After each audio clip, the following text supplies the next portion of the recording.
दोस्तों, पिक्चर की कहानी लखनऊ में स्थित एक पुरानी हवेली से होती है, जिसमें अमिताभ बच्चन एक खूबसूरत बुजुर्ग की भूमिका निभा रहे हैं, जिसका नाम मिर्ज़ा है। मिर्ज़ा अपनी ही हवेली में रहने वाले किराएदारों के कुछ न कुछ सामान जैसे बल्ब, साइकिल की घंटी चुराकर बाजार में बहुत ही सस्ते दामों में 2.5, 3, 5 रुपए में बेचते हैं।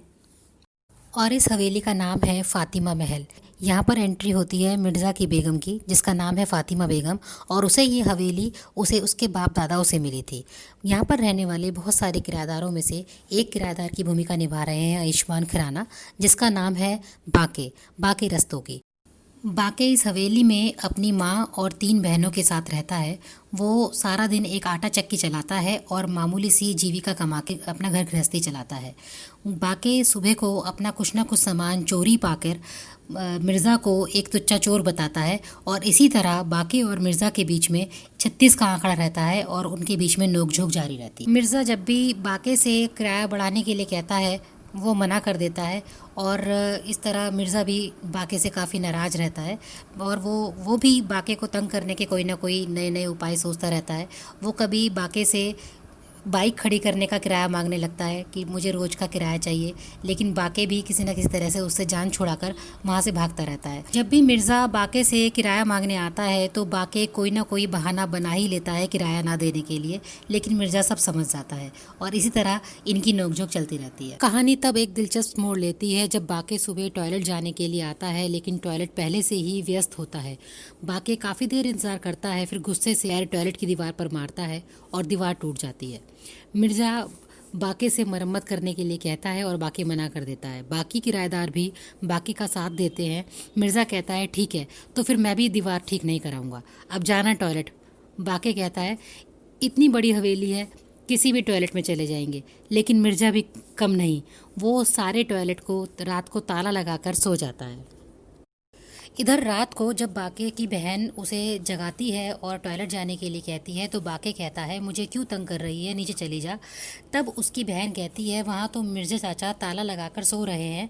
तब बाके मिर्ज़ा को सोते हुए उसकी खाट को सड़क पर रख आता है, और जब सुबह को मिर्ज़ा की आंख खुलती है तो वो अपने आप को सड़क पर पाता है। अब मिर्ज़ा सारा मामला लेकर किराएदारों के साथ पुलिस स्टेशन पहुंच जाता है, जहां वो कहता है ना ये लोग किराया बढ़ाने देते हैं और ना ही हवेली खाली करते हैं। थानेदार मिर्ज़ा से कहता है क्योंकि ये लोग कई सालों से हवेली में रह रहे हैं तो मिर्ज़ा उन्हें नहीं निकाल सकता, इसीलिए उसे इसके लिए कोर्ट में जाना पड़ेगा, वो उनकी कोई मदद नहीं कर सकता। तभी पिक्चर में ज्ञानेश की एंट्री होती है, जो पुलिस स्टेशन में इन सब लोगों की बातें सुन रहा था। अगले दिन सुबह अपनी दुकान जाते समय बाके ज्ञानेश को पेड़ पर चढ़कर हवेली की फ़ोटो लेते हुए देखता है। वो उसको नीचे उतरने के लिए बोलता है और कहता है यहाँ मेरा परिवार और मेरी बहनें रहती हैं, तुम ऐसे फ़ोटो नहीं ले सकते हो, और तुम हो कौन। तब ज्ञानेश कहता है वो पुरातत्व आर्कोलॉजी सरकारी विभाग से है, और यह हवेली एक ऐतिहासिक हवेली है, लेकिन बाके को कुछ समझ नहीं आता। अगले दिन यही ज्ञानेश हवेली में घुस आता है। मिर्ज़ा रोकता है तो वो कहता है वह सरकारी पुरातत्व विभाग से आया है, और घर की फ़ोटो लेने लगता है। जाते जाते कह जाता है चिट्ठी आएगी तुमको हमारे विभाग से, लेकिन मिर्ज़ा को भी कुछ समझ नहीं आता। अब मिर्ज़ा वकील के पास पहुंचता है, जिसका नाम क्रिस्टोफर है, जो किराएदारों से मकान खाली कराने में एक्सपर्ट है। वो मिर्ज़ा से कहता है कि उसकी हवेली खाली करा देगा, बस हवेली के कागज़ ले आओ। वकील पूछता है कि हवेली तुम्हारी बेगम के नाम है और वो मर चुकी है, तो अब हवेली तुम्हारी होगी। मिर्ज़ा कहता है कि नहीं नहीं, मेरी बेगम अभी मरी नहीं है, बस उसके मरने का ही इंतज़ार है। मिर्ज़ा कहता है यह हवेली उसे उसके बाप दादाओं से मिली है। वकील कहता है ओहो, तब तो तुम्हारी बेगम के मरने के बाद उसके कई लालची रिश्तेदार हवेली हड़पने के लिए आ जाएंगे। इसलिए वकील कहता है पता करो कि कौन जिंदा है और कौन मर गया। मिर्ज़ा अब इस काम के लिए अपनी बेगम को उसके परिवार की सारी तस्वीरें दिखाता है और पूछने की कोशिश करता है कि कौन जिंदा है और कौन मर गया। फातिमा बेगम कहती हैं कि उन्हें कुछ याद नहीं, और वो सारी फ़ोटो को देखते हुए उन्हें अपने पुराने आशिक की फ़ोटो भी दिख जाती है, जिसे छोड़कर फातिमा ने मिर्ज़ा से शादी कर ली थी, जो उनसे 15 साल छोटे थे।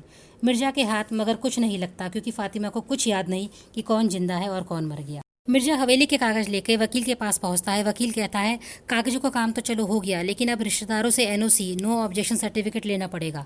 वकील ने बताया अगर ये प्रॉपर्टी डिस्प्यूट वाली, झगड़े वाली प्रॉपर्टी हो गई तो आर्कियोलॉजी वाले बड़ी आसानी से घर में घुस जाएंगे और मिर्ज़ा के हाथ से हवेली निकल जाएगी। मिर्जा को वकील से मिलता हुआ देखकर सारे किराएदार एकजुट होकर ज्ञानेश आर्कियोलॉजी वाले के साथ मिल जाते हैं। ज्ञानेश उनको समझाता है, अगर तुम मेरा साथ दोगे तो मैं सरकार से कहकर तुमको LIG घर दिलवा दूंगा मुआवजे के तौर पे, वरना हवेली तो तुम्हें वैसे भी छोड़नी पड़ेगी और ये हवेली हम एक हेरिटेज प्रॉपर्टी साबित कर देंगे। और इधर मिर्ज़ा वकील के साथ फातिमा बेगम के रिश्तेदारों के यहाँ घूम घूम कर सबसे NOC साइन ले आता है और सब आसानी से साइन कर देते हैं। अब वकील मिर्ज़ा को कुछ पेपर देता है और कहता है कि इन कागज़ों पर बेगम के दस्तखत या अंगूठा लगवा लेना। मिर्ज़ा कहता है दस्तखत तो बेगम को याद नहीं होंगे, पर अंगूठों के निशान वो ले आएगा। मिर्ज़ा इसी काम के लिए रात को बेगम के कमरे में पहुँचता है और सोते हुए उनके दाएँ हाथ के सारी उंगलियों के निशान ले आता है। सुबह को फातिमा अपने एक हाथ की उंगलियों पर शाही का निशान देखकर चौंक जाती है और अपनी नौकरानी से पूछती है कि ये कैसे हुआ। इधर वकील मिर्जा से कहता है, तुम गलत हाथ का निशान ले आए, तुमसे बाएं हाथ का निशान लाने के लिए बोला था और तुम दाएं हाथ का ले आए, जाओ अब बाएं हाथ का लेकर आओ। मिर्जा अपने इसी काम के लिए अपनी बेगम के पास जाता है, पर इस बार उसकी बेगम ने अपने दोनों हाथों की उंगलियों में पट्टियां बांध ली। मिर्जा समझ गया अब वो निशान नहीं ले पाएगा और वो वहां से चला जाता है। तभी रात को बेगम की तबीयत खराब हो जाती है और डॉक्टर को बुलाया जाता है। तब सब मिलकर डॉक्टर से पूछते हैं कि बेगम की तबीयत कैसी है। डॉक्टर कहता है कि वह कुछ कह नहीं सकता। अब सब समझते हैं कि बेगम तो मरने वाली है और मिर्ज़ा उनके मरने की तैयारी के लिए बाजार जाकर सारे सामान जुटाने लगता है। जब वो घर आता है और देखकर दंग रह जाता है कि उसकी बेगम सही हो गई है और वॉकर पर घूम रही है। अब वो फिर हताश हो जाता है। अब वकील मिर्ज़ा को समझाता है कि ज्ञानेश से बचने का एक ही उपाय है कि मिर्ज़ा हवेली को बेच दे, नहीं तो ज्ञानेश हवेली को हेरिटेज प्रॉपर्टी साबित कर देगा और 2 महीने का नोटिस देकर हवेली खाली करा लेगा। वकील समझाता है कि अगर हवेली बिकेगी तो मिर्ज़ा को भी पैसा मिलेगा और किराएदारों को भी पैसा मिलेगा, और अगर सरकार हड़प लेगी तो किसी को कुछ नहीं मिलेगा।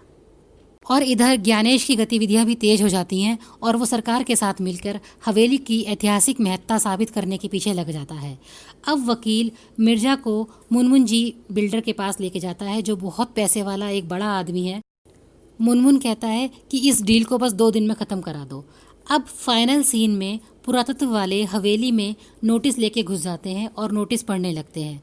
वो कहते हैं कि यहाँ रहना खतरनाक है, इसीलिए सभी किराएदारों को यहाँ से जाना पड़ेगा। तभी बाके ज्ञानेश से लड़ने लगता है और बोलता है कि तुमने हमें धोखा दिया है, तुमने तो हमसे कहा था कि हमें LIG फ्लैट मिलेंगे और तुमने ऐसा कुछ भी नहीं पढ़ा, ये हमें सब रिटर्न में चाहिए। तभी ज्ञानेश कहता है कि तुम सब मूर्ख हो, ऐसा कुछ भी नहीं है, जाओ यहाँ से, तुम्हें यहाँ से जाना पड़ेगा। तभी मुनमुन बिल्डर भी अपने आदमियों को लेकर वहाँ पहुँच जाता है और पुरातत्व वाले और मुनमुन जी बिल्डर के बीच में बहुत बहस होने लगती है। तभी बेगम का ध्यान रखने वाली नौकरानी जोर से आवाज़ लगाती है कि बेगम गई, बेगम गई। सब सोचते हैं कि बेगम मर गई। तभी बाके ऊपर जाकर देखता है कि वहाँ कोई नहीं है और नौकरानी कहती है वो 3 दिन पहले ही रात को चुपचाप चली गई और ये खत छोड़ गई है। तब बाके सबको बताता है कि वो मरी नहीं है, वो अपने पुराने आशिक के साथ यहाँ से भाग गई हैं। यह सुनते ही पुरातत्व वाले और मुनमुन बिल्डर के सभी आदमी वहाँ से चले जाते हैं। तब बाके सबको उनका खत पढ़ के सुनाता है, जिसमें लिखा था, प्यारे मिर्ज़ा, हम ये हवेली अपने पुराने आशिक अब्दुल रहमान को 1 रुपये में बेच रहे हैं और अब हम उन्हीं के पास जा रहे हैं। उस रोज़ हमारे ख़ानदान की छानबीन करते वक्त आपने हमें अब्दुल रहमान की मोहब्बत की याद दिला दी। उस रोज़ हमें यकीन हो गया कि आप हमारी दादा जान की इस हवेली को हड़पना चाहते हैं और सिर्फ हमारे मरने का इंतज़ार कर रहे हैं। मियाँ, हमने अब्दुल रहमान का दिल तोड़कर आपसे निकाह इसलिए किया था क्योंकि हमें मोहब्बत थी इस हवेली से बेहद, क्योंकि यहाँ पैदा जो हुए थे। अब्दुल चाहते थे हम उनके साथ लंदन चले जाएं और यहाँ आप घर जमाई बनने को तैयार बैठे थे। हम मजबूर थे इस हवेली के प्यार में, तो क्या करते, आपको ही अपना समझ बैठे। हमारी आपकी इतने साल निभ भी गई। आप तुच्चे चोरों जैसे उठाईगिरी करते रहे, हमारा घर चलता रहा। वैसे तो आप शरीफ हैं, पर हमारे वकील साहब जो डॉक्टर बनकर यहाँ इतने साल आते रहे, हम उन्हें सब अपनी सब जिम्मेदारी छोड़कर जा रहे हैं। यहाँ सब कुछ सोल्ड है तो कुछ भी छूइएगा नहीं। अब हमें सुकून है, हमारी हवेली जैसी है वैसी रहेगी। और हाँ, एक और बात, आपने जो हमारी हवेली की इतने दिन देखभाल की है, उसके लिए हम आपकी पसंदीदा कुर्सी को और हुसैनगंज वाला 2 कमरों का मकान छोड़े जा रहे हैं। खुदा हाफिज़, फ़कत आपकी फत्तो। इस तरह वहाँ से सभी किराएदार और मिर्ज़ा अपनी कुर्सी और अपने सामान को लेके वहाँ से चले जाते हैं। कुछ दिनों के बाद जब मिर्ज़ा और बाके हवेली के पास से गुजर रहे होते हैं तो वो हवेली को सजा हुआ देखकर हवेली में घुसने की कोशिश करते हैं, पर चौकीदार उन्हें घुसने नहीं देता। वो उनको बताता है कि बेगम जो यहाँ रहती थी आज वो यहाँ पर आई हैं और उनका जन्मदिन मनाया जा रहा है। इतने ठाट बाट से जन्मदिन को मनाते हुए देखकर मिर्ज़ा और बाके दंग रह जाते हैं। अंत में बाके मिर्ज़ा से कहता है, तुमने कुर्सी कितने में बेची? वो कहता है 250 रुपये में, और वही कुर्सी एक शोरूम में 1,35,000 रुपये की कीमत पर बेची जा रही होती है। और इस तरह ये पिक्चर यहीं समाप्त हो जाती है।